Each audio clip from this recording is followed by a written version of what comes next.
Well, I spoke about this on the Dilly Hussein pod, but here's some leaked Israeli government research. It said Israel is considered a genocidal apartheid country abroad, according to Israel's own research. Israel's best tactic to combat this, according to the study, is to format fear of radical Islam and jihadism. This is the method, right? Whenever they start getting blamed for doing things like terrorism, like spreading hate, like invading, like scamming in Jersey compared to Minneapolis, whenever they get accused of these things, they just put it on the Muslims. Like redirect every single time and use words like Islamist, jihadist, just redirection. So I think anytime people are up in arms and like angry and yelling about Muslims, like 2% of the American population, it's always strategic, coordinated effort to take the blame off of them. Yeah. And we got to remember that stuff. That's their only move. They can't repair Israel's image anymore. They have to deflect. And it's funny, like not just deflect. It's deflect and project.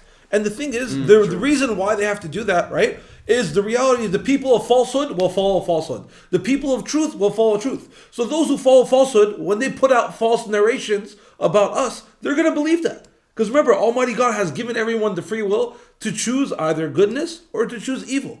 And if their heart wants evil, they will follow evil. That path has to be available for them. So that's why they're creating the narratives of evil. And the people who want to follow evil, they'll follow it. They'll create narratives of good and the truth. The people who want to follow the truth and are sincere, they'll follow the truth.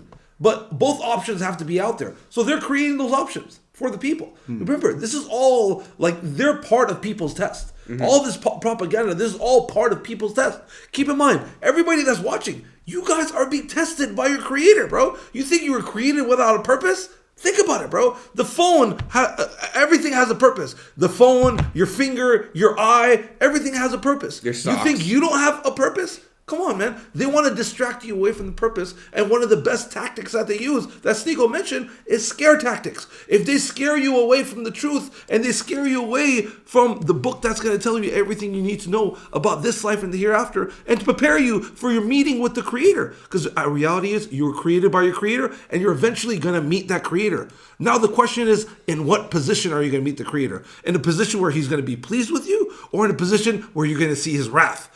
You know what I mean? And that's completely up to you. You have a choice. Are you going to choose guidance or misguidance? You know what I mean? It's up to you, bro. It's up to you.